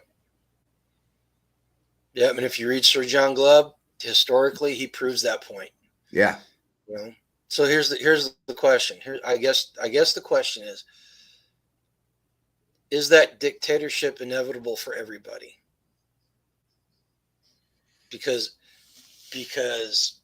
the United States in its present form will cease to exist. Historically, it's going to happen. It's a matter of when and how. I'm of the firm belief that the American nation will always survive. There will always be, even if it's in the hearts of an enslaved man that's yearning for freedom, the American nation will survive. Mm-hmm. Right? Goes back to the whole violence question, I guess. How do we ensure that we're insulated from that, and our positions are fortified against that? Is what we're doing going to be enough? Do we need to do more? And I'm not talking about violence. That's off the table. I'm not talking about that. And if we need to do more, what do we tell people? How do we how do we spread the word about that? I think it's first, G, it's about getting people's eyes awake, right? Because if you can see the programming, right, as Brian Griffin talks about, in his comment, if you can see the programming, you can combat it a whole lot easier. And to understand that, that it starts very, very, very, very early. And, one thing I've always tried to do with my kids when they got home, I try to encourage their creativeness and their independence and them having control over things. Because the way the system is set up is to produce these great little soldiers. Mm-hmm. And so if you teach individuality in your children and the people around you, and you teach that, normal is boring, right? That we're not all common core, right? That we start right there and we get everybody doing it. And maybe we can raise a generation of free thinking, freedom loving people, but it probably won't happen in my lifetime. Well, and it's the important thing that we can do today is try to take control of our local community. Amen. When I say control, I don't mean we're dictating to them. What I mean is we're getting involved in the school board. We're getting involved in the churches. We're getting involved politics. Stuffed bunny. I like it. You got to read that. That's Brian's 100% on. Sometimes you just got to smack them silly folks with a stuffed bunny. I might turn that one into a T-shirt. That one's actually pretty good. Yeah, you need to be the stuffed assault bunny. An assault bunny. I'll bet Angela can make those. I'll bet you. Did you ever see a Damn It doll? My mom used to make these things, and she wasn't the one that invented it, but she used to make them. But they're a doll. It's about this tall, and it's got little arms that stick straight out, and it's got two little legs. And whenever as a kid, she didn't use it with me but my sister had this doll, and my sister, when she got mad, she could slam this doll on the bed or whatever and throw her temper tantrum and just get it out of her system really quick, And I guess it works for adults too, because my mom used it a couple of times. Maybe we should make an assault bunny just for that purpose. Let's see here. Well, yeah, this is really important. Okay. I want to find there was a spot in here. Was it 5? I want to address Naughty Heathens about Christianity, because you and I, if you go back into these videos, the 28 principles of video, Naughty Heathen, I make this exact point in a video long ago, but I want to quote it because if I can find it exactly. It's 5 or 6, principle 5 or 6. Okay. Yeah. Well, I was quoting earlier today. So Naughty Heathen says, does an American have a right not to believe in Christianity? Yes. God? Yes. Nor be dictated by Christianity? Yes.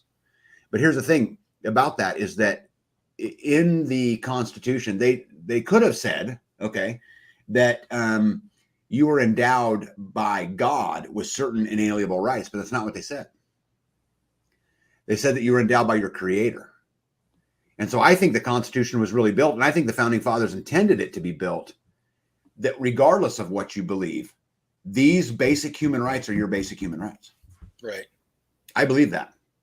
Now, if you go back and you look at these 28 principles, understand that the whole concept of the 28 principles was written by a Christian group.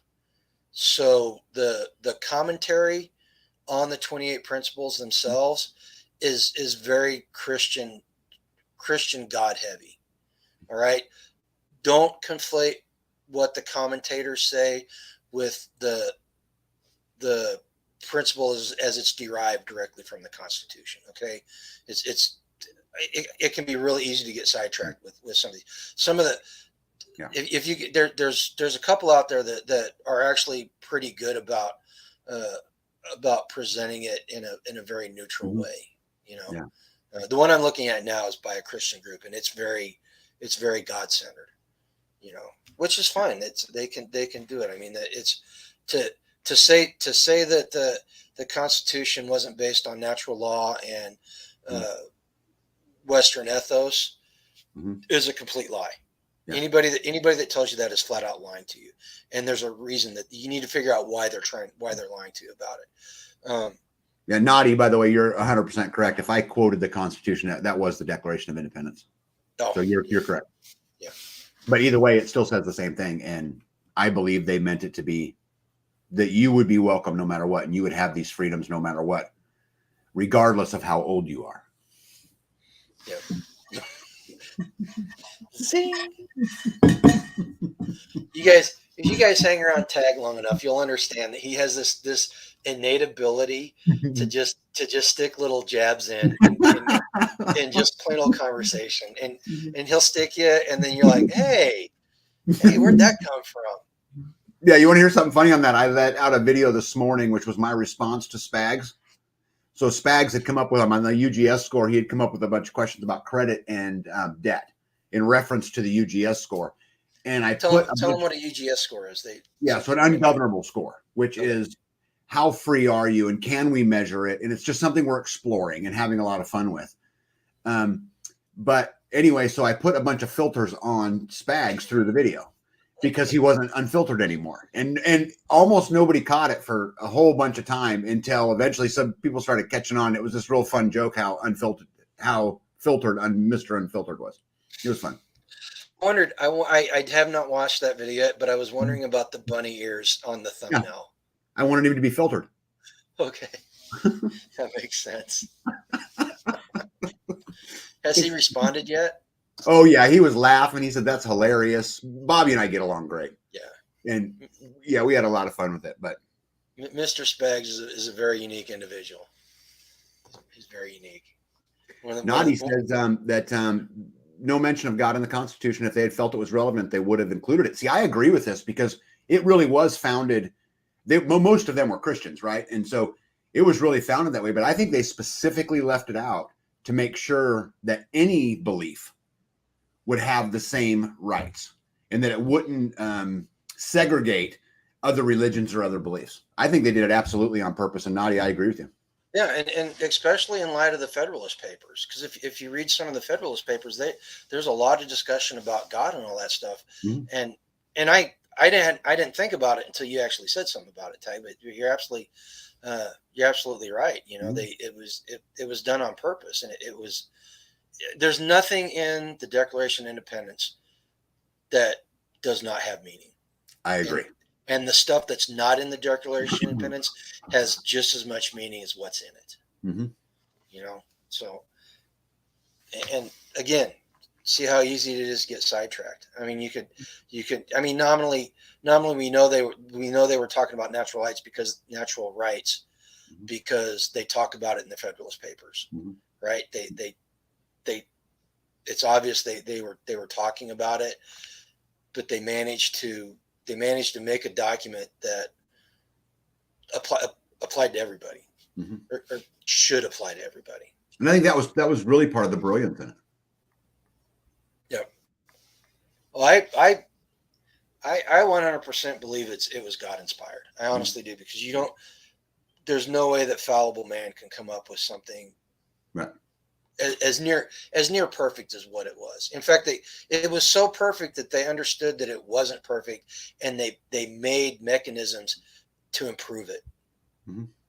You know, and gosh, how many times do you do a project and you're like, oh, this is the way it is. This is the way it is, and you get done with it, and it's like, I need to change this, and you can't because you've boxed yourself in. You know, so I think no one's ever going to convince me that it was not inspired, and the founding fathers were truly great men by listening to what was given to them.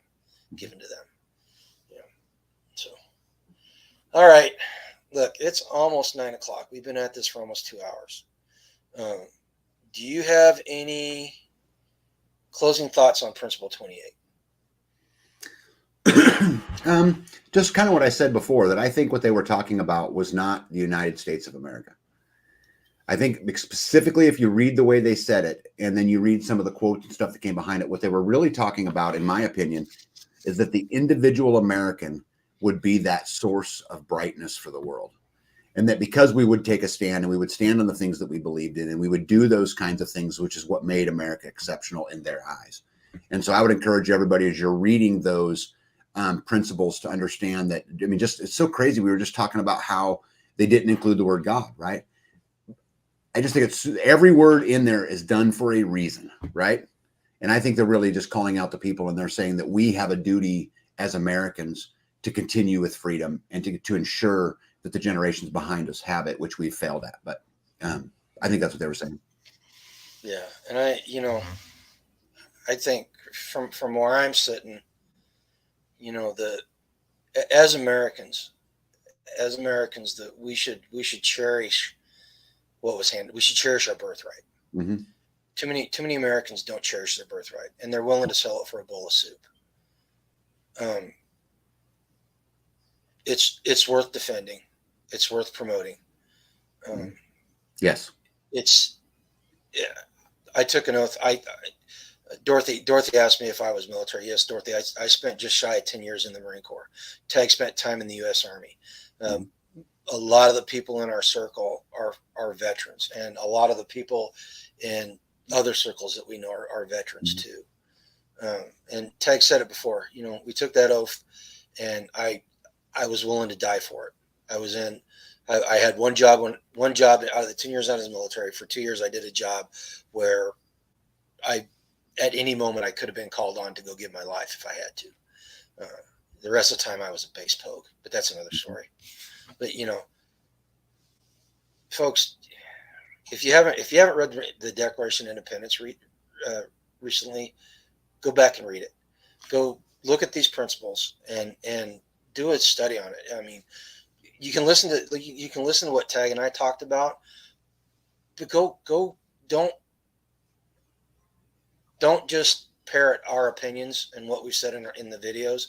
Go look at it yourself and do some deep study on it, and go out and be that example that Tag was talking about earlier. We should be we should be an example for people whose eyes are just now opening. We should be a light shining on those people that are still in darkness.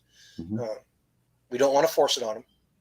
I think we can both agree that we don't want to force our views on anybody, but we want to expose them to it. We want to share them. So, that's where I'll leave that. We've got a duty, and we need to pursue it more heartedly, right? Okay. With that said, like we do in all our videos, you got anything you want to share with people about what's going on with your channel or in the homestead or anything? Oh goodness. So I'm trying to finish up pod 4. I've been working on hanging the last bit of drywall upstairs, and that's taking a lot. It's cold outside, so work. I'm just trying to stay working inside as much as I can through that. I've got some pond issues I'm gonna have to deal with tomorrow, which is be pretty cool. As far as the channel, I've got a whole bunch of videos in line, getting ready to come out. I've got bunches of lives that people have asked me to do with them, and some speaking engagements across the country that are coming up before too long, and the Freeman Festivus that's coming up and here in just a few days that I'm super excited about. And so plenty going on, and I want to tell everybody, all the audience out here tonight, and including Naughty Heathen, right? You guys, I love this, and I'm willing to debate at any time. Naughty Heathen says he's got a BA in political science, which makes it even better debate. And but I love it. Thank you guys for your contributions, and thanks for hanging in there, and thanks for your encouragement, and thanks for towing the line and showing a different side and a different opinion, because I think all of that together makes us strong, and I'm excited about all that. Yep. Tonight's episode was I think it was a great way to finish it. Seriously. You guys made it what it was. It wasn't Tag and I. It was you guys. As far as us, eventually I'm going to finish the chicken coop. I don't know when. Eventually, and then we're after this weekend, I'm going to start working on the pantry project. That's we have to get that done, just so we can move forward with a bunch of other stuff. Again, videos, we got kind of behind. We're scrambling to keep up with the schedule that we've been keeping. Hopefully we can get ahead. I came up with some really great ideas for Yoda to do some videos, some of her cooking videos. People seem to enjoy them, and came up with some really good ideas, and hopefully we can put them into play for you guys. You know, go watch. Tag has a live tomorrow, 7 p.m. Central Time on his channel, their Homestead Update, and be ready because they always do a marathon. Oh yeah. I'm having a hard time with the whole 2-hour thing, and Tag and B go well past 2 hours. Yeah. You know, so yeah. Well, the thing is we got the giveaway tomorrow. So the Beehive or the stapler, right? We're actually going to announce the winner tomorrow. Oh, awesome. Yeah, which I'm super excited about, and I've got some comments I want to read and share that I think are excited about, and also so everybody knows there's a Zoom going on right now over at Freesteading, where I'm assuming they're still in there. It started at 7, where a whole bunch of homesteaders and preppers and stuff are getting together and just chit chatting on a Zoom. It's not a freesteading thing, for example. It's just someone in there set up a Zoom for everybody to talk, and it's been a lot of fun. I've been trying to join it. It's every Thursday at 7, and I think it's just a great place to get perspective from, not the YouTube world, just people who are living it every day. And I think that's exciting too. So don't forget that. Can you email me that invitation? Yeah, but you don't have to. All you have to do is go to Freesteading right now on the activity stream, and there's a link right there. Just click the link. Oh, on the activity stream. Okay. On the activity stream every Thursday at 7 o'clock. I heard you guys talking about that. I don't know how I missed that. Yeah. I don't know. Yeah. That's where I'm headed next after this. But first I'm going to take a 5 because, I'm going to be potty dancing here shortly. But then I'm going to, I'm an old guy, right? That bladder ain't what it used to be. Yeah. But then I'm going to jump over there and see if I can learn something from, those great people. Awesome. So if you guys got time, go over to Freesteading, go to the activity page and click on that. I think I'm going to pop in there just to see before I head off to bed. I'm going to try to get 30, 40 minutes worth of hunting in tomorrow morning before I go to work. Work. Yes, it's a job. Yes, I go to a job. I go of my own volition, though. I do not have to go to this. Do not have to go to this job because I have to. I go to it because I want to, because it's going to enable us to do some things down the road that we wouldn't be able to do otherwise. So, hey, I think Brian Griffith said it perfectly as we exit. Okay. Brian says, "Take care. Walk tall. Carry a big stuffed bunny, and nobody messes with crazy." Bye, y'all. I guess that's his way of saying, hold the line and go pursue a life done free. Amen. All right, you guys, take care. See you guys.